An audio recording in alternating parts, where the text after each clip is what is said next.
નમસ્કાર। अब की बार सीधा वार पाकिस्तान ने आज भाषा समझाई છે ને માટે જ ભારતે આપ્યો છે પાકિસ્તાનને જડબાતોડ જવાબ। જો હજુ પણ પાકિસ્તાન ના સુધર્યું તો આનાથી પણ વધારે ખરાબ હાલત આતંકવાદની થશે, આતંકીઓની થશે અને પાકિસ્તાનની પણ થશે। પરંતુ હવે એક સ્ટેપ લઈ લીધું છે આગળ। હવે ભારત શું કરશે, કઈ રણનીતિ સાથે આગળ વધશે, કારણ કે હવે આ ચૂંટણી વર્ષ છે, થોડા સમયમાં ચૂંટણી પણ આવી જવાની છે, ત્યારે આ એક મોટી મુસીબત ના બને તે પણ જોવાનું છે ભારતે। માટે કઈ રણનીતિ સાથે આગળ વધશે ભારત તે અંગે પણ આપણે વાતચીત કરીશું આજની આ ડિબેટમાં। મારી સાથે જોડાયા છે જે ગેસ્ટ પેનલ જોડાય છે તેનું હું ઇન્ટ્રોડક્શન આપું, પરંતુ તે પહેલા આપ ગ્રાફિક્સના માધ્યમથી સમજી શકો છો કે ક્યાં ક્યાં કેવી રીતે હુમલો કરવામાં આવ્યો। વાયુસેનાએ 21 મિનિટમાં 12 મિરાજ વિમાનથી 1000 કિલો બોમ્બ વરસાવ્યા હતા અને 300 આતંકીઓને ઢેર કર્યા છે। तो प्रत्यक्षदर्शी શું કહી રહ્યા છે તે પણ સાંભળીએ। रात को तकरीबन 3 बज रहे थे तो एक पहले एक धमाका हुआ। पहले धमाका हुआ तकरीबन 4 सेकंड बाद फिर दूसरा भी हो गया, फिर ऐसे ही तकरीबन सेकंड के बाद तीसरा भी हुआ, फिर चौथा भी हुआ। फिर पूरे गांव वाले जब खौफ और हरास पैदा हो गया तो सब लोगों ने इधर उधर देखा तो कहीं आवाज़ें नहीं आ रही थी। उसके बाद पाकिस्तानी जहाज भी 3-4 मिनट के बाद आसमान पे आ गया और घूमता हुआ नजर आया। तो उसके बाद इंडिया वाले जहाज़ों का कुछ पता नहीं चला वो कहाँ गए कहाँ नहीं। जैसे हम कह रहे थे आसमान गए रहे, जैसे यहाँ जलजला हो रहा है तो हम फिर रात को सोए नहीं है। फिर उसके बाद 5-10 मिनट बाद हमें पता चला कि धमाका हुआ है बहुत रात, जिसकी वजह से 5 धमाके एट अ टाइम हुए। फिर उसके बाद जहाज़ की हमें आवाज़ आई और वो 4-5 मकान भी डैमेज हुए, तो एक बंदा भी है जो जख्मी भी हुआ। तो આ હતા પ્રત્યક્ષદર્શીઓ જેઓ કહી રહ્યા છે કે ગઈકાલ રાતથી શું થયું હતું, આકાશમાં શું થયું હતું અને તેની અસર જમીન પર શું જોવા મળી હતી। જો કે અસર થઈ છે પીઓકેમાં, આતંકીઓના અડ્ડા પર અસર થઈ છે અને તેની સીધી અસર પાકિસ્તાનમાં પણ થઈ છે। ઇમરાન ખાન હવે ડોફરાઈ ગયા છે, ગમે તે બોલી રહ્યા છે। પહેલા સ્વીકારતા ન હતા અને બાદમાં સ્વીકારે છે, અને સ્વીકારે છે તો પણ એવી રીતે સ્વીકારે છે, પાકિસ્તાનના રક્ષામંત્રી એ રીતે સ્વીકારે છે કે અંધારામાં અમને કંઈ દેખાયું નહીં। હવે આ જવાબ સાંભળીને પણ ભારતના નાના બાળકને પણ હસવું આવે કે પાકિસ્તાનને આટલા મોટા વિમાન ન દેખાયા, લડાકુ વિમાન ન દેખાયા, કંઈક તમે નિવેદન આપો તો સમજી વિચારીને આપો। પાકિસ્તાનને આટલી સલાહ આપણે પણ આપી રહ્યા છે। ચર્ચા આપણે શરૂ કરીએ। મારી સાથે જોડાઈ છે ગેસ્ટ પેનલ। બીજેપી તરફથી હિતેશ પટેલ, રાજકીય વિશેષજ્ઞ વિષ્ણુભાઈ પંડ્યા, પ્રશાંત ગઢવી આપણી સાથે રાજકીય વિશેષજ્ઞ, પરિમલ ત્રિવેદી આંતરરાષ્ટ્રીય બાબતોના નિષ્ણાત છે, પૂજાબેન કોંગ્રેસ તરફથી આપણી સાથે છે, વડોદરાથી સંરક્ષણ નિષ્ણાત મનુભાઈ જાની આપણી સાથે જોડાયા છે અને રાજકોટથી પણ આપણી સાથે જોડાશે મનનભાઈ ભટ્ટ, સંરક્ષણ નિષ્ણાત। તમામ મિત્રોનું સ્વાગત છે। સૌપ્રથમ વિષ્ણુભાઈ પાસે આપણે જઈશું, કારણ કે બીજેપી પાસે આપણે ઘણું બધું હજી એમની પાસેથી લેવાના છે, પ્લાન લેવાના છે, શું થઈ શકે છે એ જાણવાનું છે। પરંતુ વિષ્ણુભાઈ ઘણા સનિષ્ઠ વ્યક્તિ છે અને વડીલ વ્યક્તિ છે, તો તેમની પાસેથી પહેલી પ્રતિક્રિયા લઈએ। વિષ્ણુભાઈ, આ જે જવાબી કાર્યવાહી કરી છે ભારતે, તેને આપ પહેલા તો કઈ રીતે આપ જોઈ રહ્યા છો? કારણ કે દેશભરમાંથી એક અવાજ આવી રહ્યો છે, how's the josh, how's the josh, પરંતુ અમે કહી રહ્યા છે this is the josh, how's the hosh. પાકિસ્તાનના હોશ ઠેકાણે આવી ગયા। You are absolutely right. આ યુદ્ધ નથી, માત્ર આતંકવાદીઓ જે પાક અધિકૃત કાશ્મીરમાં હતા એને નષ્ટ કરવાનું એક પગલું હતું। ભારત સરકારે જુદા જુદા દેશોને પણ આ કહી દીધું છે કે ભાઈ છેવટે અમારે ત્યાં આવીને આ કરે છે એટલા માટે અમે આ કર્યું છે। આપણે આના માટે સૌથી પ્રથમ તો કેટલાક લોકોને સાંત્વના આપવા જેવી છે।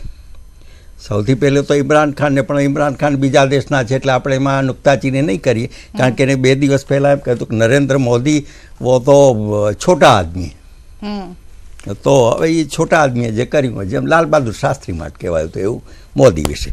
અહીંના જે આપણા મિત્રો છે કેટલાક, જે સેક્યુલર છે, લેફ્ટિસ્ટ છે, જેને ગમતું નથી કે પાકિસ્તાનની સાથે યુદ્ધ થાય, જેમને ભારતમાં જ વિભાજનની વધારે પ્રવૃત્તિની ઈચ્છા હતી, જેમણે એમ કહ્યું કે નહીં આ એક વર્ગ એવું હતું કે જલ્દી કરો, કંઈક ને કંઈક કરવું, તમે કંઈક કશું કરતા જ નથી, મોદી ખાલી ફેંકવું છે, શબ્દ વાપરે છે। બીજી બાજુ એમ કે છે કે નહીં આપણે શાંતિ કરવી જોઈએ, આપણે એમની સાથે ભાઈચારો રાખવો જોઈએ।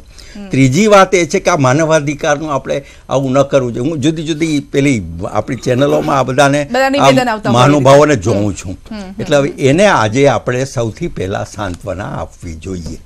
કારણ કે ભગવાન એમને સદબુદ્ધિ આપે અને બોધપાઠ આપે કે એટલીસ્ટ દેશ જેવી કોઈ ચીજ છે અને એને આધારે ટકી રહે.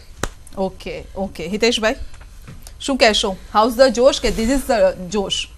એટલે પહેલાં તો ભારતીય એરફોર્સ, ભારતીય આર્મી જે રીતે રાત્રે 3 વાગે આખું આ ઓપરેશન બહાર પાડ્યું અને પાકિસ્તાનમાં રહેલા જે આતંકવાદીઓ છે, જે ભારતની એક ટોલરન્સી હતી, આપણી એક સીમા હતી સહન કરવાની, અને એ સીમાને ભારત જ્યાં સુધી થઈ શકે ત્યાં સુધી બધું જ એક્સેપ્ટ કરવા તૈયાર હોય છે.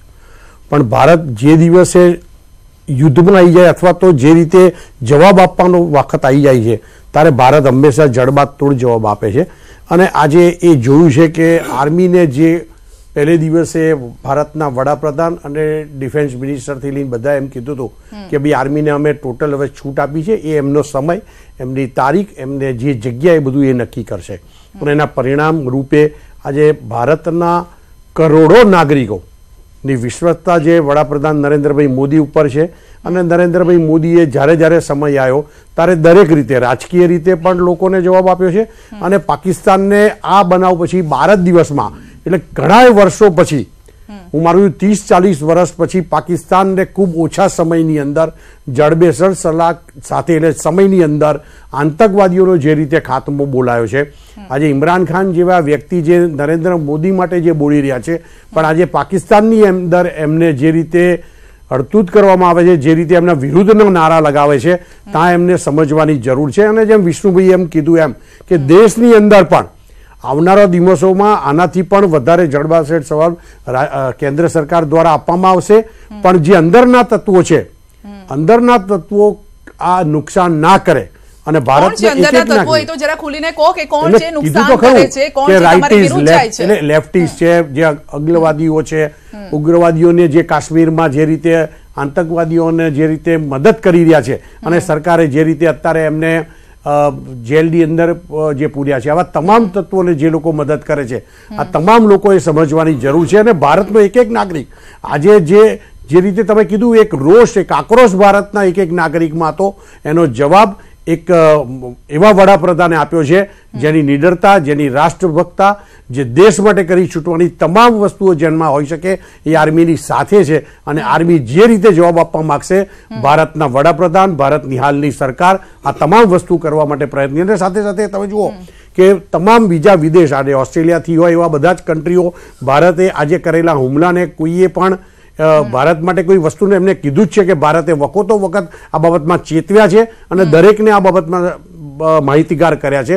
એના પરિણામે આપણે આજે આ ભારતના જે આર્મી મેનો છે, એરફોર્સના લોકો જે ફ્રિક્શન 20 સેકન્ડ 20 મિનિટની અંદર આ રીતે હુમલો કરી અને એક પણ કશું પણ આપણને નુકસાન થયા વગર પાછા આવ્યા છે. હું એવું માનું છું કે દેશની જનતા આ તમામ લોકોને આજે વીર શહીદો થયા હતા એને ખરેખર આજે એક મોટી શ્રદ્ધાંજલિ આપી રહ્યા છે. અને શહીદના પરિવારજનો પણ કહી રહ્યા છે કે આજે કલેજાને ઠંડક મળી. શહીદના પત્ની તરફથી આ પ્રકારનું નિવેદન આવ્યું છે. પૂજાબેન, કારણ કે વિપક્ષે પણ કહ્યું છે કે અમે સાથે છીએ, કોઈ પણ નિર્ણય લે. આ પહેલા પણ જ્યારે હુમલો થયો હતો ત્યારે પણ આ જ વાત કહી હતી. આજની જે જવાબી કાર્યવાહી છે તેના પછી વિપક્ષ શું કહે છે? વિપક્ષ જે પહેલા કીધું કે ભાઈ જે પણ સેના દ્વારા પગલાં લેવામાં આવશે અથવા જે પણ અત્યારે પ્રશાસિત જે શાસન છે કરી રહ્યા છે, એ પાર્ટી જે પણ સરકાર ડિસિઝન લેશે આના પાકિસ્તાનને લગતા, એમાં અમે લોકો સાથ આપીશું અને આપ્યું છે. અને આજે પણ અમે જે ઇન્ડિયન આર્મી ફોર્સે જે રીતે 21 મિનિટમાં જે 3 ઓપરેશન કર્યા અને જે રીતે 12 મિરાદ લઈને હુમલાઓ કર્યા અને જે 3 જગ્યાએ બાલાકોટ, ચકોડી અને મુઝફ્ફરાબાદ ઉપર જે આતંકી જે ઠેકાણા હતા એને નેસ્તનાબૂદ કર્યા છે, એ પ્રાઉડની વાત છે. અને એનું આખું ક્રેડિટ સેનાને જવું જોઈએ. એની ઉપર રાજકીય રોટલો શેકવાનું જે અત્યારે ભારતીય જનતા પાર્ટી કામ કરી છે, વાંધો અમારે એની તરફ જ છે કે સેના શહીદ થઈ, સેના બદલો રહી છે. આખી જે ક્રેડિટ છે એ સેનાને સમર્પિત થાય છે. એટલે અત્યારે તમે જો કે આજે કેન્દ્રીય મંત્રી ગजेंद्र सिंह शेखावते એવું કીધું કે ये तो मोदी का हिंदुस्तान है, हमारे लिए ये बात सही है, इसके लिए ये होना नहीं चाहिए, हम नहीं होने देते. એટલે આ જે ટ્વીટ છે, આ રાજકારણી જે છમકલાઓ કરી રહ્યા છે ભારતીય જનતા પાર્ટી, એની સામે અમારો વાંધો છે. એટલે હિતેશભાઈ આ આખી જે કાર્યવાહી છે એમાં મોટું બનવા જઈ રહ્યા છે એવી રીતે કંઈક આક્ષેપ લાગી રહ્યા છે. કારણ કે જાવડેકરે પણ કહ્યું હતું કે 400 સીટ પાકી છે હવે તો. આપણે રાજકારણથી પર રહીને હું એ જ કહું છું, અમે નથી કહેતા આપના મંત્રી કહે છે એટલે જ કહું છું પૂજાબેન જે કહે છે ને આ વિલ આ નેતૃત્વ નરેન્દ્ર મોદી એ દેખાડ્યું છે, ભારતની જનતા એને સરસ્વતી સ્વીકાર્યું છે. જો 26ના હુમલામાં મનમોહન સિંહે આ જાતનું કોઈક વાર વસ્તુ કર્યું હોત તો જે દેશની જનતા એમની જોડે હોત. આજે એ 400 ઉપરથી જે 44 ઉપર આવ્યા છે એનું કારણ આ છે, અને દેશની પ્રજા સારી રીતે જાણે છે. આ એક નેતૃત્વ છે, એ નેતૃત્વએ જે રીતે જડબાતોડ જવાબ આપ્યો છે એ જવાબ એમને એ વખતે આપ્યો હોત તો આજે આ પરિસ્થિતિ ના હોત. પણ એટલે એનો મતલબ એવું નથી કે આતંકનો સફાયો થઈ ગયો હોત અને અત્યારે પણ આનાથી પણ આવનારા દિવસોમાં કડક કાર્યવાહી કરવા માટે સરકારે આર્મીની સાથે જ છે અને આર્મીને તમામ છૂટ આપેલી છે. અને આજે તમે જુઓ તો જે રીતે સરકારે કીધું એમ આજે મિનિસ્ટ્રી ઓફ ડિફેન્સ એટલે એમના જે સેક્રેટરી છે એમને પણ બનાવ પછી જે રીતે માહિતીગીર આપી છે, જનરલી આર્મીના વડા પણ આવીને કહેતા હોય છે, પણ જે રીતે આ વસ્તુને ટેકલ કરવામાં આવી છે બધી જ રીતે હું માનું છું કે આમાં રાજકીય દ્રઢતા અને આર્મીનો સપોર્ટ આ બધું જ સાથે રહ્યું છે.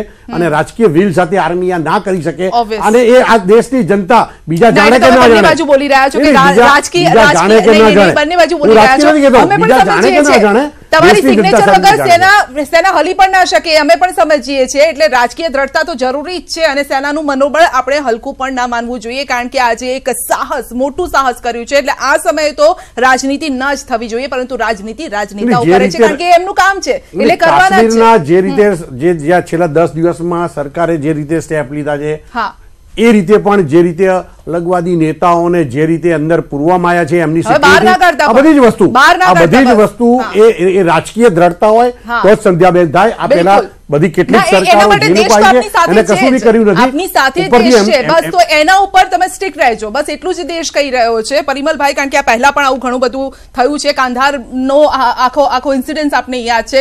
આ પ્રકારનું એક વખત જ્યારે આપણે વધી ગયા છે આગળ તો હવે બેક સ્ટેપ લેવા જેવું નથી. આ સમયે શું થઈ શકે પરિમલભાઈ? જો એક વસ્તુ તો સ્વીકારવી જોઈએ, પહેલા તો વાયુસેનાના જાબાઝ જવાનોને અને ભારત સરકાર અભિનંદનને પાત્ર છે આજના આ નિર્ણય માટે, એટલા માટે કે 30 વર્ષ પછી આપણે LOC ક્રોસ કરીને જવાબ આપ્યો છે, ખાસ કરીને ત્રાસવાદીઓને અને પાકિસ્તાન. હા, એટલે આ વસ્તુ દેખાય છે. અને કારગિલમાં પણ આપણે આ નહોતા કરી શક્યા, વાજપેયીજી ને કહેવામાં પણ આવ્યું હતું પણ એમને પરમિશન નહોતી આપી, અને સેમ થિંગ મનમોહનસિંહ વખતે 26/11 વખતે પણ આ ઘટના ઘટેલી. એટલે વ્હીલ છે એ દેખાય છે અને જેના પરિણામ મળે છે. સવાલ એ છે સંધ્યાબેન કે પાકિસ્તાને પ્રોક્સી વોરથી ભારતને જેટલું નુકસાન પહોંચાડ્યું છે, ઇવન ડોનાલ્ડ ટ્રમ્પ બોલેલા છે કે ભારતને, અને ઘણા વિશ્વના રાષ્ટ્રો એવું બોલેલા છે કે ભારતને પોતાની આત્મરક્ષા કરવાનો અધિકાર છે. આ જો લાઈન છે it is a silver line for the country કે તમે તમારા દેશની રક્ષા માટે કોઈ પણ હદ સુધી જઈ શકો છો. હવે આ સ્ટ્રેટેજિકલ છે, બધા એવું માને, હું માનું છું કે આ ખૂબ સારું કામ થયું છે પણ અંત નથી. હું માનું છું કે હવે આ શરૂઆત થઈ ગઈ. તમે એક માની લો કે જે સર્જિકલ સ્ટ્રાઇક અત્યાર સુધી લગભગ 13 સર્જિકલ સ્ટ્રાઇક થઈ છે મ્યાનમાર, ભૂતાનથી લઈને પાકિસ્તાન સાથે, આ એર સર્જિકલ સ્ટ્રાઇક છે તો સર્જિકલ સ્ટ્રાઇક જ. પણ એક વસ્તુ સ્વીકારવી જોઈએ તમામ લોકોએ કે ભારત પાકિસ્તાનની આ જે ઘટના ઘટી એમાં એક વસ્તુ સાબિત થઈ ગઈ કે અત્યાર સુધી પાકિસ્તાન ગીધડ ભક્તિથી આપણને ધમકી આપતું હતું, અમે પરમાણુ બોમ્બ ફોડીશું, અમે રિટાલિએટ કરીશું, ઇમરાન ખાન પણ બોલેલા. આજે એ વસ્તુ તો સાબિત થઈ ગઈ કે આજે એમને એવું કીધું કે અમને અંધારું હતું પણ દેખાયું નહીં, પણ ટેકનોલોજી એવું કહે છે કે બ્લાઇન્ડ પણ ભારતની સેનાએ જ કરેલા, એમના રડારને સાયલેન્ટ પણ ભારતની સેનાએ જ કરેલા. આપણા જવાનોની હેલ્મેટમાં એવા પ્રકારની ટેકનોલોજી હતી જે ઇઝરાયલ પાસેથી લીધી, જેનો એકદમ સફળતાપૂર્વક આપણે એનો ઉપયોગ કર્યો છે. કુલ મળીને ભારતની સેનાએ વિશ્વમાં સાબિત કર્યું, જે સંધ્યાબેન આજની આ ચર્ચામાં નોંધવું જોઈએ, 2 સર્જિકલ સ્ટ્રાઇકમાં આપણો એક પણ જવાન શહીદ ના થયો અને 100% રિઝલ્ટ હાસિલ કરીને આવ્યા, જે દુનિયા માટે આ એક ચિંતાનો વિષય છે કે ભારતની આ લશ્કરી સિદ્ધિ એ બેજોડ છે. હવે જે આપે કહ્યું, આપના મૂળ પ્રશ્ન ઉપર આવ્યું, જે ટીવી ન્યૂઝ 18ના દર્શકોએ પણ વિચારવું જોઈએ કે કુલ મળીને હવે શું, જો સર્જિકલ સ્ટ્રાઇક 2016 પછી આર્મીને આ જ પ્રકારની છૂટ આપવામાં આવી હોત અને ટો ઉપર રાખ્યા હોત તો હું માનું છું કે આટલી અલગતાવાદીઓ આ પ્રકારની હિંમત ના કરત. એ વખતે અલગતાવાદીઓની પાસેથી જો તાકાત લઈ લીધી હોત તો કદાચ આટલી હિંમત ના કરત. પણ આ વસ્તુનો આજે સ્વીકાર કરવો જોઈએ કે ભારત સરકારે જે પ્રોએક્ટિવ ડિસિઝન લઈને હવે જે સ્ટેપ લીધા છે, જો ફરી પાછા તમે સુઈ ગયા તો પાકિસ્તાનની આ તાસીર છે ફરી મહિનામાં સજ્જ થઈને બીજા મોકલશે અને પ્રોક્સી વોર કરશે. અને મને લાગે છે કે આવી અનેક વાર એર સર્જિકલ સ્ટ્રાઇક કરવી પડશે, જરૂર પડશે તો આપણે પ્રોએક્ટિવ કરીને હુમલા પણ કરવા પડશે. ટૂંકમાં એમને સ્ટેબિલાઇઝ નહીં કરવાના. જો સ્ટેબિલાઇઝ કરશો તો તમે હતા ત્યાં ને ત્યાં, અને તમારે આનો સંતોષ લેવો પડશે. પણ હું માનું છું કે હવે આમાંથી આપણે લેસન લઈશું અને કાયમ માટે પાકિસ્તાનની સામે આપણું આર્મી એક કરેંગે તો 10 જવાબ દેંગે. જો એ સ્થિતિ હશે તો ચોક્કસ આપણે વિજય થઈશું ને એ ટેમ્પરામેન્ટ આજે દેખાય છે. જી, એટલે હવે ડિફેન્સ એટલે આપણે સેલ્ફ મોડમાં નથી ખેલવાનું, હવે સામે આપણે ડિફેન્સ નથી કરવાનો પરંતુ અટેક કરવાનો છે, અટેકિંગ મોડમાં જ રહેવાનું છે. પ્રશાંતભાઈ, ટૂંકમાં એ જ કહી શકાય ને કે અટેકિંગ મોડમાં રહેવાનું છે આપણે. ઇમરાન से लेके अख्तर धोया है पटक पटक कर, એ આજે જે રીતે આપણે એમને પટક્યા છે. સૌથી પહેલા તો બધાની વચ્ચે આજે અમદાવાદની બર્થડે છે એટલે આખો દેશ એનો ઉત્સવ આ રીતે આપણે મનાઈ રહ્યા છીએ. આખી આ ઘટના જે ઓવરઓલ ચર્ચા થાય છે, આપણે પ્રોએક્ટિવ બનવાની જરૂર છે. આ દુઃખ કેમ થાય, આ 14 ફેબ્રુઆરીની ઘટના કેમ બની કે એ લોકો આપણા ઘરમાં ઘૂસ્યા ત્યારે ને. આજે આ સ્લીપર સેલ જે જમ્મુ કાશ્મીરની અંદર વસ્યો અને આપણા ઘરમાં રહીને આપણી ઉપર આટલો બ્લાસ્ટ કર્યો ત્યારે આપણે આ પરિસ્થિતિ સર્જાઈ, ત્યારે આપણે સર્જિકલ સ્ટ્રાઇક કરવી પડી છે. બાકી આપણી સર્જિકલ સ્ટ્રાઇક તો આપણે આઝાદ થયું હિન્દુસ્તાન ત્યારે જ કરી દીધી જ્યારે કાશ્મીરને આપણામાંથી જવા ના દીધું. આપણા માટે તો એ જ મોટી સ્ટ્રાઇક કહેવાય કે કાશ્મીરને આપણે આપણા નકશામાં રાખ્યું છે.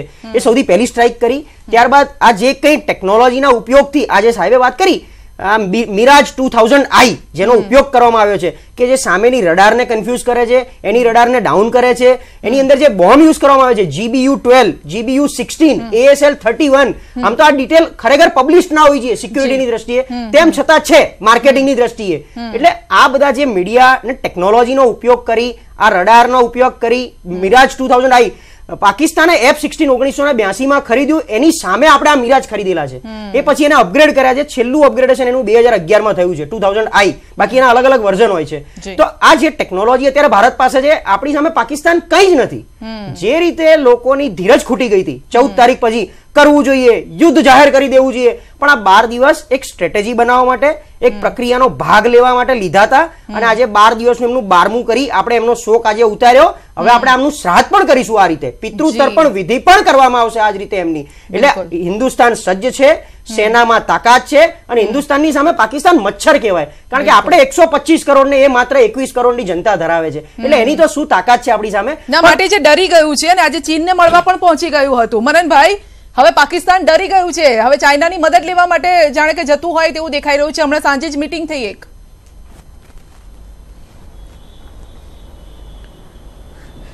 સંધ્યાજી, પાકિસ્તાનની પહેલેથી આ નીતિ રહી છે. આની પહેલા જ્યારે 99 ની અંદર કારગિલ યુદ્ધ થયું ત્યારે પાકિસ્તાન અમેરિકા પાસે દોડતું ગયું હતું. નવાઝ શરીફ દોડીને ગયા કે કૃપયા કરીને સીઝ ફાયર કરો, કૃપયા કરીને સીઝ ફાયર કરાવો. એટલે એ કોઈ નવાઈની વાત નથી. પણ જ્યારે આ સર્જિકલ સ્ટ્રાઇક 2 જ્યારે થઈ છે, જે રીતે ઇન્ટેન્ટ દેખાડવામાં આવ્યો છે અને એની પર જ્યારે ચર્ચાઓ ચાલી રહી છે, ત્યારે બિંગ અ સોલ્જર, મારે એક નૌસેનાના અધિકારી તરીકે મારે સૌથી પહેલી સેલ્યુટ વિધાઉટ બિંગ પોલિટિકલ લીડરશિપને મારવી પડશે, નરેન્દ્રભાઈ મોદીને મારવી પડશે. બીકોઝ છેલ્લા 50 વર્ષથી જે ભારતીય એરફોર્સે LOC ક્રોસ નથી કરી તેને પરમિશન આપવી એ બહુ મોટો નિર્ણય છે. આની પહેલા જે સર્જિકલ સ્ટ્રાઇકની આની પહેલાની જે સર્જિકલ સ્ટ્રાઇક 1 ની પરમિશન મળી એ પણ બહુ મોટો નિર્ણય હતો. આ પણ ખૂબ મોટો નિર્ણય છે. આ રીતની પોલિટિકલ લીડરશિપ, આ રીતની પોલિટિકલ વિલિંગનેસ દેખાડવી, એને માટે we have to salute that prime minister of hours. એટલે અને પછી કદાચ જો એમને લાભ મળતો હોય તો મને કોઈ વાંધો નથી. એક સૈનિક તરીકે હું એમને સેલ્યુટ કરું છું. હવે સેનાની કેપેબિલિટીની વાત કરીએ કે ફક્ત સેનાને સેલ્યુટ મારવાથી નહીં ચાલે. સૈનિકો છેવટે કે ભારત એક લોકશાહી દેશ છે. ભારતના સૈનિકો, ભારતનો મોટામાં મોટો સૈન્ય અધિકારી હોય તો એ કેવળ અને કેવળ લોકશાહી સરકારના નિર્ણયને વળગીને રહે છે. આ કઈ પાકિસ્તાન નથી કે જેની અલ્લાહ અને આર્મી અને અમેરિકા જે દેશને ચલાવે છે. આ ભારત છે એક લોકશાહી દેશ જેના લોકોનો કલેક્ટિવ કન્સાઇન્સ જે ચૂંટેલી સરકારને લાવે છે અને એ ચૂંટેલી સરકારના નિર્ણયો, એ ચૂંટેલી સરકારના વડાના નિર્ણયોથી આ દેશ ચાલે છે. આ દેશની આર્મી, નેવી અને એરફોર્સ એના પોતાના પગલા નક્કી કરે છે, પોતાની રીતે નથી કરી શકતા. એટલે સેના તો ત્યારે કેપેબલ હતી, સેના તો આજે કેપેબલ છે અને સેના કાલે પણ કેપેબલ રહેશે. પણ જે રીતે નિર્ણય લેવાની જે ક્ષમતા દેખાડવામાં આવી છે, જે રીતે સેનાને એમ્પાવર કરવામાં આવી રહી છે, પછી એ રાફેલ વિમાનો હોય, પછી એ બુલેટ પ્રૂફ જેકેટ્સ હોય કે નવી એસોલ્ટ રાઇફલો હોય, બાપુ આ ખરેખર ધન્યવાદ ને અને સેલ્યુટ ને પાછળ છે નરેન્દ્રભાઈ અત્યારે. બિલકુલ બિલકુલ, entire credit goes to him. Manubhai આપની પાસે આવું, પછી આપણે બ્રેક પર જઈએ છીએ. આપની શું કમેન્ટ છે? આજે દિવસ દરમિયાન બસ આ જ મુદ્દો છવાયેલો રહ્યો છે અને હજુ પણ કેટલા દિવસ સુધી આ જ વાત છવાયેલી રહેશે, પરંતુ હવે આના પછીનું સ્ટેપ શું હોવું જોઈએ?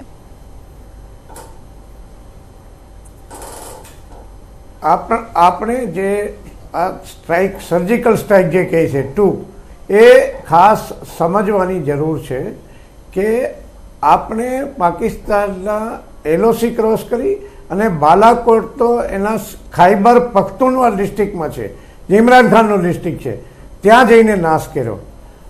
આને માટે આપણા પાસે પૂરતી ઇન્ટેલિજન્સ હતી, પૂરા લેઆઉટનો ખ્યાલ હતો અને પાકિસ્તાને એમ વિચારેલું કે એના જે આતંકવાદીઓના લોન્ચ પેડ હતા આપણી સરહદ LOCની નજીક 3 થી 4 કિલોમીટરમાં, જ્યારે 14 તારીખનો હુમલો થયો ત્યારે બધાને ત્યાંથી હટાવી અને બાલાકોટમાં મોકલા. એ બાલાકોટમાં મોકલા એટલે જ ત્યાં આપણને આટલા બધા એક સાથે મળ્યા. એ સિવાય એના ટ્રેનર પણ ત્યાં ભેગા થયેલા, ટ્રેનરના ટ્રેનર પણ ત્યાં હતા. અને જેમ આપણા વિદેશ સચિવે કીધું એ પ્રમાણે એ લોકો હજુ પણ નવી સ્ટ્રાઇકની તૈયારી કરતા હતા. એટલે આપણે આ પ્રીએમ્પ્ટિવ સ્ટ્રાઇક કરેલી છે. એ કરી શકે એ પહેલા જ એમનો નાશ કરેલો છે. અને બીજી મહત્વની વસ્તુ એ છે કે આપણે કોઈ પણ મિલિટરી ટાર્ગેટ ઉપર સ્ટ્રાઇક કરી નથી. આતંકવાદીઓના કેમ્પનો જ આપણે નાશ કર્યો છે, એમના કમ્યુનિકેશન સેન્ટરનો નાશ કર્યો છે. આ એક ખૂબ મહત્વની વસ્તુ છે. જી, એટલે સ્ટ્રેટેજિકલી આ એક પગલું ભરવામાં આવ્યું છે, કારણ કે પાકિસ્તાનના કોઈ નાગરિકને નુકસાન નથી થયું, ના આર્મી ઉપર ડાયરેક્ટ અટેક થયો છે, પરંતુ આતંકવાદી જે અડ્ડા હતો ખુદને મળ્યો છે મિરાજથી જવાબ. જી હા, આ શક્તિ જે ભારતની છે એ ફક્ત 15મી ઓગસ્ટ કે 26મી જાન્યુઆરીએ જ શોભા માટે નથી, પરંતુ આ શક્તિ ખરેખર આજે બતાવી છે પાકિસ્તાનને, ને આ શક્તિ બતાવી છે દુનિયાને. માટે હવે પાકિસ્તાને પણ સજાગ થઈ જવાની જરૂર છે કે હવે જો નાનું મોટું કોઈ પણ છમકલું કર્યું તો ભારત હવે તેને બરદાસ્ત નહીં કરે. પરંતુ રણનીતિ કેવી હોવી જોઈએ? હવે આગળ કઈ રણનીતિથી કામ કરી શકાય? કારણ કે હિતેશભાઈ પહેલા પણ કીધું કે પાકિસ્તાન તો ચીન પાસે પહોંચી ગયું છે, ક્યાંક મદદ માંગવા માટે પણ પહોંચી ગયું. શું વાત થઈ એ હજુ સામે નથી આવી, પરંતુ જો મદદ માંગવા માટે પહોંચ્યું હોય તો આગળ હવે કઈ રણનીતિથી ભારતે પણ કામ કરવાનું છે? જો હાલના સંજોગો સંધ્યાબેન જોઈએ તો જે રીતે વડાપ્રધાને દરેક કન્ટ્રી સાથે આ બાબતમાં ચર્ચા કરી છે અને એ પહેલાં એમના ડિપ્લોમેટ સાથે પણ ચર્ચા બનાવ પછી તરત કરી દીધેલી. એટલે પાકિસ્તાનને હું નથી માનતો કે કોઈ પણ થોડોક નાનો અમથો પણ સથવારો આપે, અને એ જ્યાં બી જશે ઇમરાન ખાન અને એમના ડિપ્લોમેટિક જ્યાં બી જશે ત્યાંથી એમને બિલકુલ નિરાશ થઈને પાછું આવવું પડશે. અને આ સર્જિકલ સ્ટ્રાઇકમાં જેમ કીધું એમ આર્મીના રિટાયર કર્નલે કે જે રીતે આનું મોનિટરિંગ વડાપ્રધાન પોતે, નિર્મલા સીતારામન હોય, પછી આર્મીના ચીફ હોય, અજીત ડોભાલ, આ બધા રાત્રે મિનિટ ટુ મિનિટનું આખું મોનિટરિંગ જે પહેલાના વખતોમાં થતું હતું, વડાપ્રધાનો આ બધું મોનિટરિંગ રાતોરાત કરતા હતા. અને એ જજ્બાથી એ રીતે એમને જે આખું આજે પાર પડ્યું ત્યાં સુધી એમને પોતેનું જે મોનિટરિંગ એ બતાવે છે કે એક રાજકીય ઈચ્છા શક્તિ સાથે એક જડબાતોડ જવાબ આપવા માટે વડાપ્રધાને ચોક્કસ દેશની જનતાને એક મેસેજ આપ્યો છે. અને આવનારા દિવસોમાં આનો પણ વધારે, આનાથી પણ વધારે, જ્યાં પણ પાકિસ્તાનના આતંકવાદીઓને જ્યાં સુધી પાકિસ્તાન મદદ કરતી રહેશે ત્યાં સુધી પાકિસ્તાન અને આતંકવાદીઓને ચોક્કસ વડાપ્રધાન અને ભાજપની NDA સરકાર જડબાતોડ જવાબ આપશે. અને હું એવું માનું છું કે વડાપ્રધાને જે કીધું છે, એમને એવું કીધું છે કે ભાઈ આર્મીને જે રીતે છૂટ આપવામાં આવી છે એ છૂટની સાથે સાથે વડાપ્રધાને કીધું છે કે આર્મીને જે પણ મદદ જોઈતી હશે એ મદદ પણ સરકાર એ કૂટનીતિક છે. અને પાકિસ્તાનને આ બાબતમાં હવે આગળ જો પણ વધારે કંઈ પણ એ હુમલા કરવાનો પ્રયત્ન શું કરશે તો હું માનું છું કે આનાથી પણ વધારે એની તૈયારી રાખવી પડશે. ઓકે પરિમલભાઈ, જે સવાલ એમનો હતો હિતેશભાઈને એ સવાલ છે કે ચાઇના જો પાકિસ્તાનને મદદ કરે, કારણ કે એનું $46 બિલિયન તેનું રોકાણ છે પાકિસ્તાનમાં, આનાથી વધારે પણ હશે પરંતુ જે મારી પાસે માહિતી છે, તો શું થઈ શકે આગળ? જો બહુ સરસ પ્રશ્ન કર્યો. આજની ચર્ચામાં એક બીજી વાત તો એ પણ સંધ્યાબેન જોવી જોઈએ કે 2 સર્જિકલ સફળ સ્ટ્રાઇકની અંદર આર્મીના જવાનોને જેટલી આપણે સેલ્યુટ અને નમન કરીએ છીએ અને ક્રેડિટ આપીએ છીએ એટલી ઇસરોના સાયન્ટિસ્ટને પણ આપવી પડે. હું વિજ્ઞાનનો વિદ્યાર્થી છું એટલે મારે આ વસ્તુ તમારા દર્શકોને કહેવી પડે. આપણા સેટેલાઇટ આપણા જવાનોને ખૂબ ઉપયોગી થાય છે. પડે પળનું લાઈવ ટેલિકાસ્ટ થઈને if you can see the whole entire war process in the war room that is because of our satellite. અને છેલ્લા 10 વર્ષમાં આપણે દુનિયામાં ઇસરોએ કાઠું કાઢ્યું છે અને જેનો આર્મીને મેક્સિમમ આ 2 સર્જિકલ સ્ટ્રાઇકમાં લાભ થયો છે એ આપણે ચોક્કસ એની નોંધ લેવી જોઈએ. તમે એક બીજી વાત કહો કે ચાઇનાની વાત તો જવા દો, આજ દિન સુધી અલગતાવાદીઓને અને ત્રાસવાદીઓને પછી જૈસે મોહમ્મદ હોય, લશ્કરે તોયબા હોય કે જૈસે મોહમ્મદ હોય, આ જેટલા બી છે કે હુરિયત હોય, આ જેટલા બી હોય બધાને એક વસ્તુ તો પાકિસ્તાનની ગવર્મેન્ટ અથવા ત્યાંના આખાઓ કે આર્મી એમ જ કહેતી હતી, અમે તમારી પાસે છીએ, સાથે છીએ, પાછળ છીએ, ચિંતા ના કરો, તમને બધી જ મદદ આપીશું અને તમને કંઈ પણ તકલીફ થશે તમે બેઠા છીએ. આજે એ લોકોને ખબર પડી ગઈ 24 કલાક થવા આવશે કે આટલું બધું થવા છતાં એ લોકો નેસ્ત નાબૂદ થઈ ગયા છતાં પાકિસ્તાન આર્મી રિટેલિએટ કરી શકે એવી પોઝિશનમાં નથી અને એમનો બદલો લઈ શકે એવી પોઝિશનમાં નથી. મતલબ પાકિસ્તાન આર્મીની કેટલી કેપેસિટી છે એ ત્યાંના ત્રાસવાદીઓને ખબર પડી ગઈ. એ પહેલો લેસન જે અત્યાર સુધી હવામાં હતા. ચાઇના વાળી આપે જે વાત કરી, આજે પાકિસ્તાન પાસે માત્ર 3 મહિના 4 મહિના ચાલે એટલું જ એમની પાસે વિદેશી ઉનિયામણ છે. 2 મહિના લોન ઉપર ચાલતો આ દેશ છે. ભારતને તો જવા દો, પાકિસ્તાનને તો 15 દાડાનું યુદ્ધ બી પોસાયું નથી. અને જ્યાં સુધી ચાઇનાની હેલ્પ છે, લખી રાખો, ભારતે ચોખ્ખું કીધું કે અમે આ હુમલો પાકિસ્તાન ઉપર નથી કર્યો, અમે ત્રાસવાદી કેમ્પ ઉપર કર્યો છે અને યુનોમાં આના ઠરાવ થયા છે. દરેક દેશને આતંકવાદી પ્રવૃત્તિ સામે લડવાનો અધિકાર છે અને ચાઇના ઓપનલી કોઈ પણ હિસાબે પાકિસ્તાનની મદદ કરી શકે એવી સ્થિતિમાં નથી, કારણ કે ભારતે એવા કોઈ પરિણામ આપ્યા નથી, કોઈ સિવિલિયનનું આમાં કોઈ નુકસાન નથી થયું, ત્યાંની આર્મીને નથી થયું, આ ત્રાસવાદી કેમ્પને થયું છે. એટલે ભારત એટલી સેફ ગેમ રમીને આ કામમાં સફળ થયું છે કે ચાઇના તો શું એના કોઈ પણ આકા હોય એની સાથે ઉભા રહી શકે એવી સ્થિતિમાં નથી. એટલે માટે જ આ સર્જિકલ સ્ટ્રાઇકને એક સ્ટ્રેટેજિકલ સર્જિકલ સ્ટ્રાઇક આપણે કહેવી જોઈએ, જેમાં વિદેશ નીતિથી માંડીને તમામ ડિફેન્સના લોકો એને બહુ ગંભીરતાથી લે છે અને જે ભારતના સુરક્ષિત ભવિષ્ય માટે આવતીકાલના પાયા માટે ખૂબ અગત્યનું છે. જી વિષ્ણુભાઈ, કારણ કે 2 દિવસ પહેલા પણ હું મુશર્રફનો એક ઇન્ટરવ્યુ જોતી હતી ને એ રિસન્ટ વાળો ઇન્ટરવ્યુ કોઈ હતો અને તેમાં હું જોતી હતી, એમાં મુશર્રફ પાકિસ્તાનના પૂર્વ રાષ્ટ્રપતિ જે કહી રહ્યા હતા કે આ જ મસૂદ છે, આ જ બીજા આતંકવાદીઓ છે જેને આપણે હીરો બનાવ્યા હતા, પરંતુ હવે સમય આવી ગયો છે કે એ હવે આપણા દુશ્મન બની ગયા છે. એટલે એ વાત એમણે માની લીધી છે કે લોકો દુશ્મન બની ગયા છે. તો પછી પાકિસ્તાન કેમ આટલું બધું ફફડી રહ્યું છે? તો પછી પાકિસ્તાન કેમ આટલું બધું હલી રહ્યું છે? પાકિસ્તાને ખુશ થવું જોઈએ કે એ આતંકવાદને ભારત નાબૂદ કરી રહ્યું છે. અહીંયા તો મુશર્રફને એટલા માટે તકલીફ પડી છે કે એણે પાકિસ્તાની લશ્કરના જે વડા છે એની સાથે બનતું નથી, બાજવા સાથે પાછા જવું છે. એટલે કે ગમે તે ઈરાદા, માત્ર એમાં નથી જવું, પાકિસ્તાનમાં આવવું હોય, ઈચ્છાઓ હોય, પણ મૂળ વસ્તુ એ છે કે આપણે આને બહુ સરળીકરણ ન કરીએ, સિમ્પ્લિફિકેશન નથી. આ બેશક યુદ્ધ નથી છતાં યુદ્ધ છે. અને પાકિસ્તાને અગાઉ જે 65 અને 71માં જે યુદ્ધ થયા ત્યારે પણ એને તકલીફ તો પડી છે કે લાહોર સુધી લાલ બહાદુર શાસ્ત્રીની સેના ગઈ હતી. એટલે મારે એ પણ કહેવું છે કે આપણે દરેક જે વડાપ્રધાન હોય અને ઈચ્છાશક્તિ, નેશનલ વિલ દાખવતા હોય એને આપણે આદર આપ્યો છે. લાલ બહાદુર શાસ્ત્રીને આપ્યો છે, ઇન્દિરા ગાંધીને આપ્યો છે, જવાહરલાલ નથી આપ્યો, કારણ કે એ વખતે 62ના આક્રમણ વખતે આપણા સૈનિકી જે કારખાના હતા એમાં કોફી બનાવવામાં આવતી હતી, શસ્ત્રો નહોતા બનાવવામાં આવતા, એટલે એને કોઈ યાદ નથી કરતું. પણ આ બે પણ મારે કેવું છે કે પાકિસ્તાન સાવ શાંત નહીં રહે.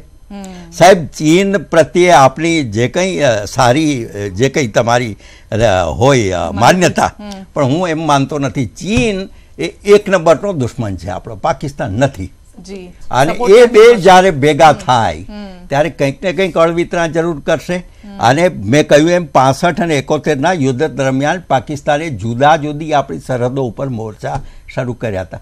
ગુજરાતમાં પણ થયો હતો, બનાસકાંઠામાં થયો હતો, કચ્છમાં થયો છો. બનાસકાંઠામાં તો હું છેક નગર પારકર ને થરપારકર સુધી જઈ આવ્યો છું કે જ્યાં આપણા ભારતના સૈનિકોએ વિઝિટ થયા હતા અને પછી આપણે એમને પાછું બુદાનામાં પાછી દીધી હતી જમીન. એટલે આ જે છે એ ક્યાંક ને ક્યાંક પાકિસ્તાન માત્ર શાંત નહીં રહે અને એની સામે આપણી સાવધાની રાખવી પડશે. એક વાત.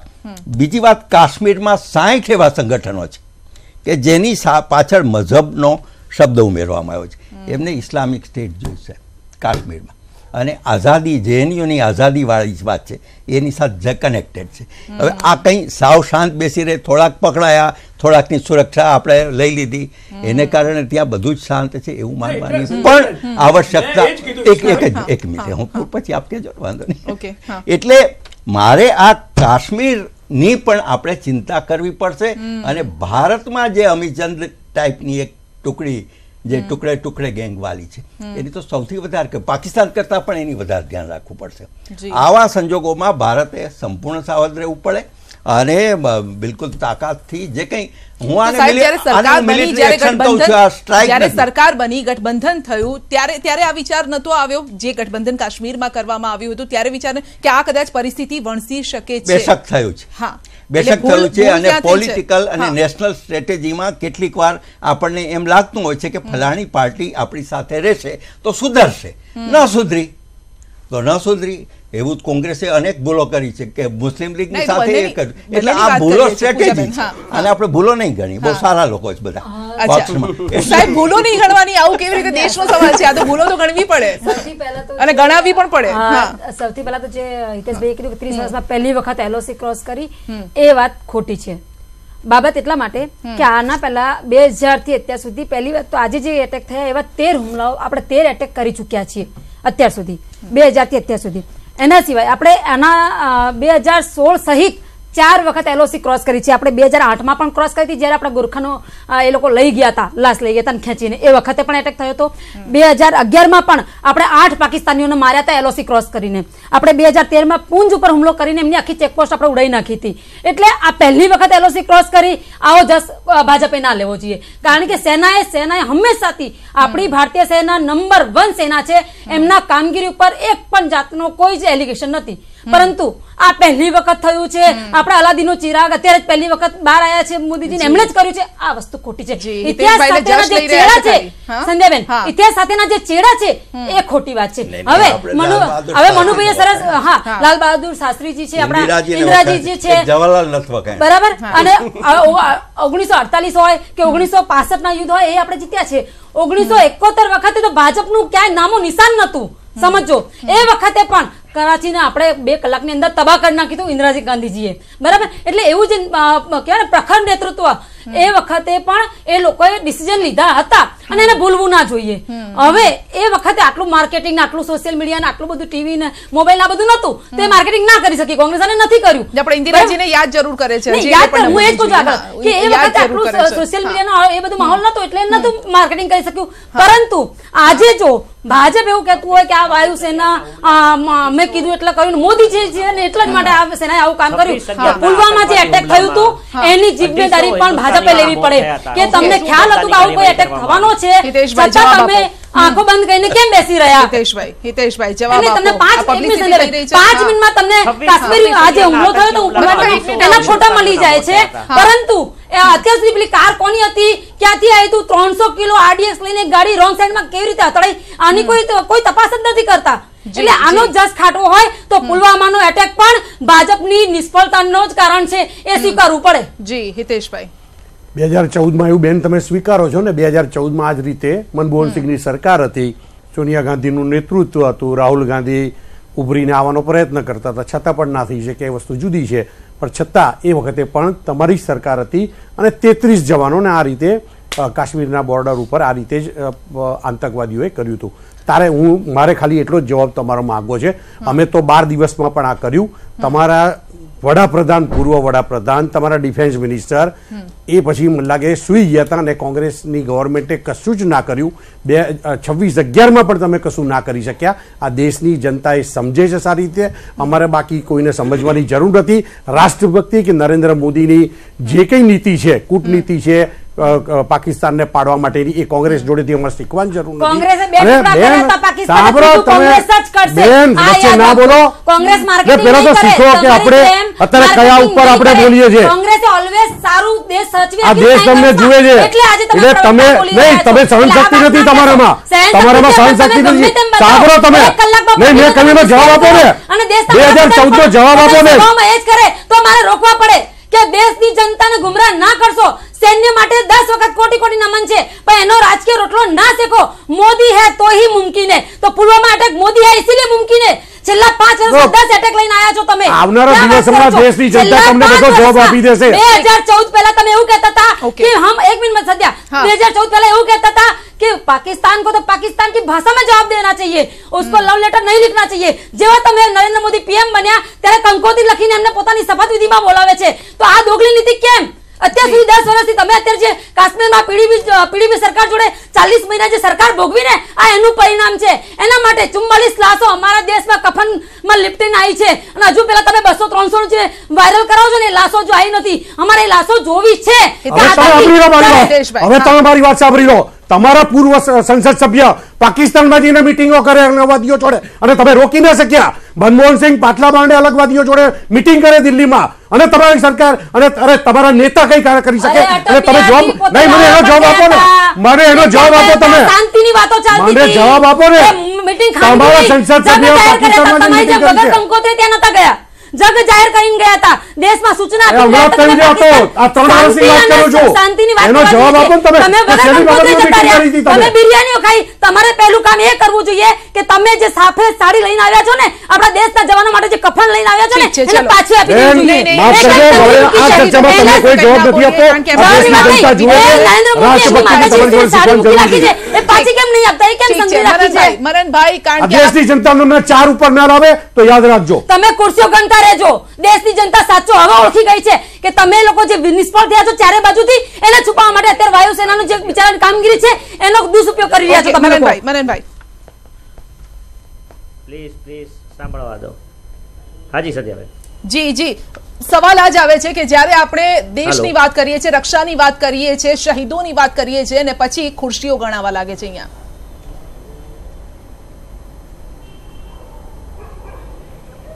બહુ ખરી વાત છે. શહીદોની વાત પર રાજકારણ ન થવું જોઈએ, અને બહુ જેન્યુન સવાલ છે, બહુ જેન્યુન પ્રશ્ન છે કે 26/11નો હુમલો થયો, 250 ભારતીયોએ પોતાનો જીવ ગુમાવ્યો હતો. તેની પછી ક્યાં પોલિટિકલ વિલિંગનેસ ક્યાં ગઈ હતી? મારે અહીંયા પોલિટિકલ બ્રાઉની પોઈન્ટ્સ જે સ્કોરિંગ થઈ રહ્યું છે ને એ યોગ્ય નથી. ભારત સરકારની સાથે ઉભા રહો, સેનાની સાથે ઉભા રહો, પણ આ વસ્તુને નકારી શકાય એમ નથી. સેના પોતાની રીતે નિર્ણયો ન લઈ શકે. સેના તો પહેલા પણ કેપેબલ હતી, આજે પણ કેપેબલ છે, પણ સેનાને જે પીઠબળ પૂરું પાડવામાં આવી રહ્યું છે, સેનાને જે રીતે એમ્પાવર કરવામાં આવી રહી છે. કાલે આપણે લાઈવ જોયું, કાલે જે રીતે 70 વર્ષમાં ભારતના આઝાદીને 70 વર્ષ થયા. ભારત પાસે સૈન્ય સ્મારક નહોતું, ભારત પાસે એક નેશનલ વોર મેમોરિયલ નહોતું. નેશનલ વોર મેમોરિયલ જ્યારે ખુલ્લું મૂકવામાં આવ્યું ને, જ્યારે પ્રધાનમંત્રીએ પેલી અમર જ્યોતને જ્યારે જગાવીને, ત્યારે દરેક સૈનિકને, દરેક પૂર્વ સૈનિકની આંખમાં આંસુ હતા કે અમારા આ 25,000 જવાનોના બલિદાનોને આજે દેશે સ્વીકાર્યો છે. તો આ સેન્સિટિવિટી જે નરેન્દ્રભાઈએ દેખાડી છે, એને એક પોલિટિકલ વ્યક્તિ તરીકે હું નથી જોતો, એક રાષ્ટ્રના વડા તરીકે એમણે જે લીડરશિપ અને એને જે પૂરું પાડ્યું છે, જે નેતૃત્વ પૂરું પાડ્યું છે, એ નેતૃત્વને લીધે આજે ભારતીય સેના એના પાકિસ્તાનની અંદર ઘરમાં ઘૂસીને સ્ટ્રાઇક કરવા માટે સક્ષમ બની છે. ઉપરાંત આ એક મનનભાઈ, હવે દેશ એ પણ ઈચ્છી રહ્યો છે કે હવે આ રીતે દેશના જવાનો શહીદ ના થવા જોઈએ, કારણ કે આપણી પાસે એટલી તાકાત છે, આપણી પાસે જો એ પ્રકારની સ્ટ્રેટેજી છે, તો આગળ આ પ્રકારના હુમલા પણ ન થવા જોઈએ. એ આ દેશ પણ ઈચ્છી રહ્યો છે. કર્નલ મનુભાઈ, આપને પૂછીશ કે દેશ હવે આ જ વાત ઈચ્છી રહ્યો છે કે આગળ આ પ્રકારના હુમલા ન થવા જોઈએ. આપણે હવે શહીદોને નથી જોવા, પરંતુ આપણા જવાનો બોર્ડર ઉપર પાકિસ્તાન સામે લડે અથવા તો કોઈ પણ આતંક સામે લડે, એ આપણે જોવું છે.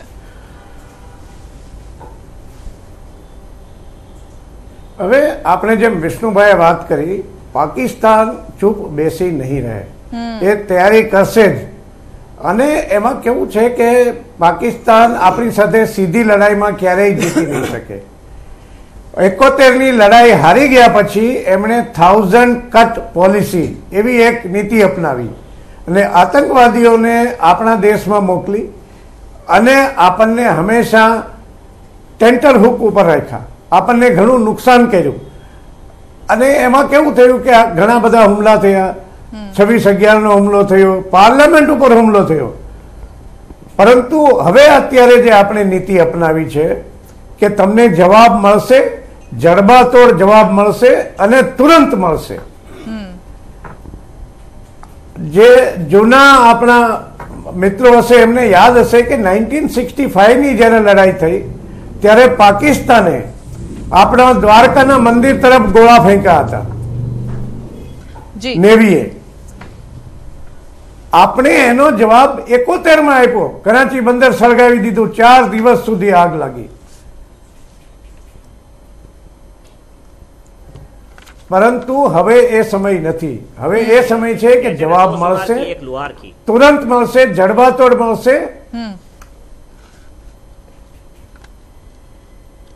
અને પાકિસ્તાનની એવી કોઈ હેસિયત નથી કે આપણી સાથે સીધી લડાઈ કરી શકે, પરંતુ એ કંઈ ને કંઈ જરૂર કરશે અને એ માટે આપણે બધાએ તૈયાર રહેવાની જરૂર છે. અંદરની લડાઈની અત્યારે જરૂર નથી. દેશ અત્યારે એક વિકટ પરિસ્થિતિમાંથી પસાર થયો. જી કર્નલ મનુ, જી કર્નલ મનુભાઈ, આપ જે વાત કરી રહ્યા હતા કે પાકિસ્તાન જવાબી કાર્યવાહી કરશે, અને સવારથી પણ આપણે જોઈ રહ્યા છે, સાંજે પણ સીઝફાયરનું ઉલ્લંઘન કરવામાં આવ્યું અને દ્રશ્યો પણ અમે અમારી સ્ક્રીન ઉપર બતાવી રહ્યા છે કે પાકિસ્તાન કેવી રીતે સીઝફાયરનું ઉલ્લંઘન કરી રહી છે, ક્યાંક ઉશ્કેરી રહી છે આપણી સેનાને પણ. પ્રશાંતભાઈ, જે આપણે વાત કરી રહ્યા હતા કે પાકિસ્તાન સીઝફાયરનું ઉલ્લંઘન કર્યા કરે છે, ને જે રીતે કદાચ સીધી લડાઈ ન લડે પરંતુ ચીન મારફતે કંઈક અળવિતરું કરી શકે છે, તો કોઈ પણ પ્રકારની સ્ટ્રેટેજીથી આગળ વધી શકે છે. શું હોઈ શકે આ સ્ટ્રેટેજી? જે દ્રશ્યો પણ આપણી સામે છે, સીઝફાયરનું ઉલ્લંઘન જે થઈ રહ્યું છે તેના દ્રશ્યો. ક્યાંક ને ક્યાંક પાકિસ્તાન અપલખણ કરશે, નાના મોટા છમકલા કરવાનો પ્રયત્ન કરશે, કોઈકને ત્યાં ભીખ માંગશે, મદદની ભીખ માંગવા જશે. એમણે ઓલરેડી ચાલુ કરી દીધું છે પાકિસ્તાન. અને ઇમરાન ખાને જે રીતે એનો રંગ બદલ્યો, આપણે કાચિંડાની જેમ પહેલા 4 દિવસ સુધી શાંત રહ્યો, પછી સડનલી પ્રેસ કોન્ફરન્સમાં કીધું કે પાકિસ્તાનનો આમાં હાથ નથી, ગઈકાલે કહે છે અમને સમય આપો. આજે એમણે ઓલરેડી એક કરે છે શાંતિની અપીલ કરે છે. આજે ઓલરેડી એક સ્ટેપ એમણે લઈ લીધું. સંસદમાં હિના રબ્બાનીએ આજે કહી દઉં તમને, ઓઆઈસી નું 1 માર્ચે એક ફંક્શન છે અબુધાબીમાં, જેમાં Sushma Swaraj guest of honour તરીકે જવાના હતા, અને એ કેન્સલ, ગેસ્ટ ઓફ ઓનર નું એક ઇન્વિટેશન કેન્સલ કરવા માટેની અપીલ હિના રબ્બાની આજે સંસદમાં કરી દીધી. એટલે એમણે તો એક સ્ટેપ ભરવાનું ચાલુ કરી દીધું છે. હવે સાહેબે જેમ વાત કરી વિષ્ણુભાઈ કે ચાઇના આપણો મોટો દુશ્મન છે, ભલે તમે ગમે એને હિંચકે આવીને ઝુલાવો અહીંયા, પણ સૌથી મોટો દુશ્મન એક વાયરસ છે આપણા માટે. એનું એન્ટીવાયરસ આપણે તાત્કાલિક શોધવાની જરૂર છે. અને ચાઇના પાકિસ્તાન બંને એટલા માટે જે રાફેલના જે સ્ક્વોડ્રન્ટ બનાવવાની વાત ચાલે છે ને, એ બે સ્ક્વોડ્રન્ટ એટલા માટે જ બનાવવા છે કે એક ચાઇના બાજુ એક પાકિસ્તાન બાજુ રહે મેપમાં, એટલા માટે આ કર્યું છે.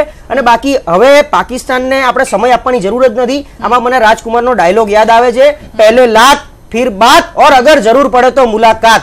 એટલે જો ઇમરાન ખાન હવે મુલાકાતની રાહ જોતો હોય તો હવે એ દિવસ જતો રહ્યો છે. મુલાકાત પછી મુક્કાલાત આપશે. હા, પછી મુક્કાલાત. અને બાકી हम आपको मारेंगे, जरूर मारेंगे, बंदूक हमारी होगी, गोली हमारी होगी, वक्त हमारा होगा, सिर्फ जमीन तुम्हारी होगी.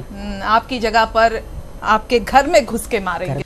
તો પાકિસ્તાને આપ્યો જડબાતોડ જવાબ. એર સ્ટ્રાઇક થી આપવામાં આવ્યો છે. એર સ્ટ્રાઇક 71 બાદ આ રીતે કરવામાં આવી છે, અને તેની પાછળ પણ કંઈક રીઝન છે. અને આ રીઝન, પરિમલભાઈ, એર સ્ટ્રાઇક નો મતલબ શું ગણી શકાય? કારણ કે 71 બાદ આ રીતે એર સ્ટ્રાઇક કરવામાં આવી છે. બીજો આપણે સવાલ એ પણ કરી રહ્યા હતા કે જે રીતે વિષ્ણુભાઈએ કીધું કે પાકિસ્તાન શાંતિથી નહીં બેસે, એ ક્યાંક ને ક્યાંક આ રીતે મદદ લઈને નાના મોટા છમકલા કરશે.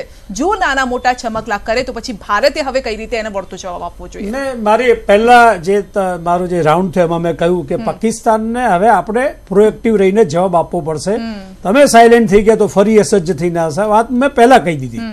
એટલે એ વાતમાં તો હું પણ માનું છું કે આમને ટાઈમ ના અપાય, ટાઈમ આપશો તો એ તમારી અગેન્સ્ટ જ જવાનો છે. અને ભારતની આર્મી અને ભારત સરકારે આ બહુ બાબતમાં ચિંતન કરતા જ હશે.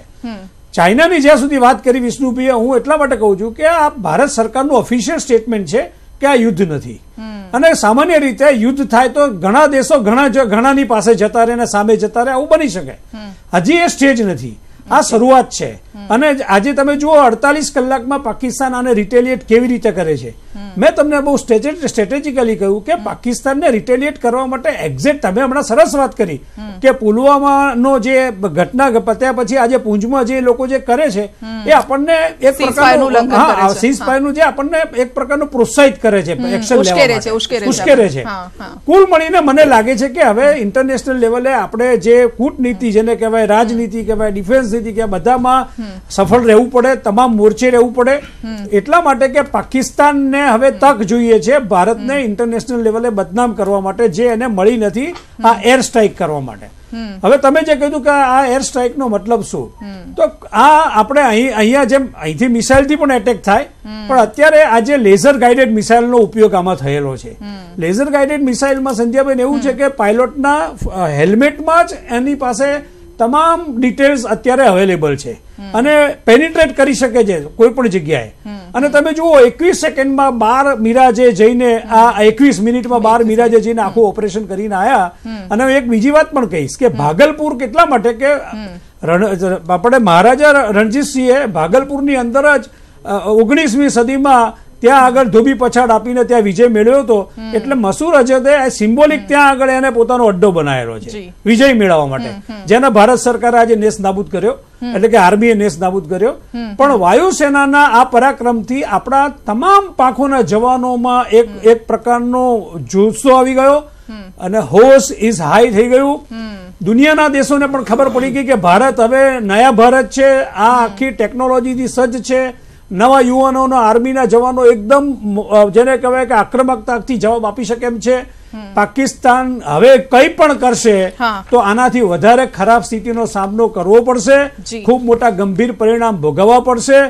એ શાનમાં સમજી ગયા છે અને મને લાગે છે કોઈ પણ લેવલે એ એક્ટિવ થઈને આપણને બદલો કરી શકે એવી સ્થિતિમાં નથી. ઇવન ચાઇના એમને મદદ કરે તો પણ અમારું પર્સનલ એસેસમેન્ટ છે. પણ જો ખરેખર યુદ્ધ થશે, અત્યારે આ યુદ્ધ નથી પણ ખરેખર યુદ્ધ થશે આમને સામને, તો તમે જાણો છો કે ભારત માટે આ કઈ બહુ મોટો પ્રશ્ન નથી અને સિદ્ધ કરીને જીતવા માટે. જી, મોટો પ્રશ્ન નથી, પરંતુ પ્રશ્નો છે પણ ખરા. પ્રશ્નો એ રીતે પણ છે કે ભારતમાં જ ઘણા બધા સ્લીપર સેલ્સ છે. જમ્મુ કાશ્મીરની વાત કરીએ તો ત્યાં પણ આતંકના આકાઓ બેઠેલા છે, જે રીતે આખા 60 જે રીતે વિષ્ણુભાઈએ પણ કહ્યું. બીજી તરફ આતંકવાદીઓના અડ્ડા પણ પાકિસ્તાનમાં છે. પાકિસ્તાન એક તરફ ચીનની મદદ લઈ રહી છે.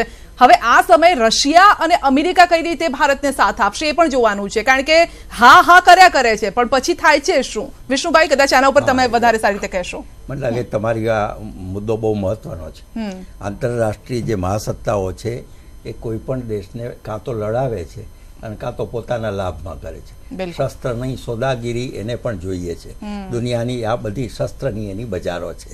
એટલે અમેરિકા અત્યારે પાકિસ્તાન અને અફઘાનિસ્તાનની વચ્ચે જે સલાહો થવાની છે એમાં એને ફાયદો છે અને લાલચ છે. બીજી બાજુ ચીન અને ભારત સાથે અત્યારે કોઈ પણ પ્રકારની લાગણી નથી. એ અરુણાચલ પણ એને જોઈએ જ છે. એટલે પાકિસ્તાન સાથે કોઈને કોઈ રીતે જુદી જુદી યુદ્ધ ન થાય એવું બને, પણ બાકી બધું થાય. ત્રીજી મહત્વની વાત તો એ છે પાકિસ્તાનનું આંતરિક જે પરિસ્થિતિ છે. જીએ સિંધના મુલકમાં અત્યારે જીએ સિંધ નામની એક ચળવળ ચાલે છે અને એને પાકિસ્તાનથી સ્વતંત્ર થવું છે. બીજી બલુચિસ્તાનની ચાલે છે અને બલુચિસ્તાનમાં તો મોટા પાયે લોકો બૌદ્ધિકો પણ બહાર નીકળી ગયા છે અને એમને પાકિસ્તાન જોઈતું નથી. આ બે વસ્તુઓ પણ એને નડે. અને ત્રીજી વસ્તુ આપણે આર્થિક જે રીતે એની સાથે કર્યું અને પાણીના જળ કરાર, એને કારણે પ્રજામાં પણ વિરોધ પેદા થાય. અને જો પ્રજામાં વિરોધ થાય તો ભાઈશ્રી ઇમરાન ખાનને જલ્દીથી જવું પડે. હવે ભાઈશ્રી ઇમરાન ખાન જાય તો પછી કોણ, લશ્કર કે કોણ? એ સૌથી મોટો સવાલ. પણ એના કરતા પણ મોટો સવાલ સાહેબ, પાકિસ્તાનમાં મોટા પાયે શાસકોની સામે વિદ્રોહનો, બળવાનો, વિપ્લવનો માહોલ ઉભો થશે.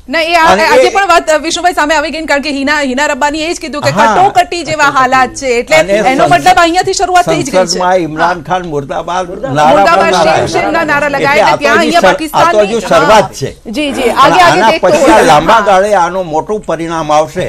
જી, એટલે નુકસાન પાકિસ્તાનને થવાનું છે, પરંતુ આપણે સ્ટ્રેટેજી ક્લિયર રાખવાની છે. આપણી પાસે સમય નથી, નતર ઘણી બધી ચર્ચાઓ થઈ શકે એમ હતી આ મુદ્દે પણ. આપ સૌનો આભાર. સૈનિક 10 કાફીરો માટે પૂરતો છે એવું કહેવામાં. બિલકુલ મનનભાઈ, બહુ સાચી વાત કરી આપે. આપ સૌનો આભાર અમારી સાથે જોડાવા બદલ. અંતમાં ફક્ત એટલું જ કહીશ, કારણ કે અહીંયા જોશની વાત થતી હતી, ઉમંગની વાત થતી હતી, જવાનીની વાત થતી હતી, તો બે લાઈન મારા તરફથી. નયા જોશ હૈ નઈ ઉમંગે, અબ હૈ નઈ જવાની, હમ હિન્દુસ્તાની. પાકિસ્તાનને અહીંયાથી આ જ જોશથી આ જ યુવાનોએ જવાબ આપ્યો છે. જય હિન્દ.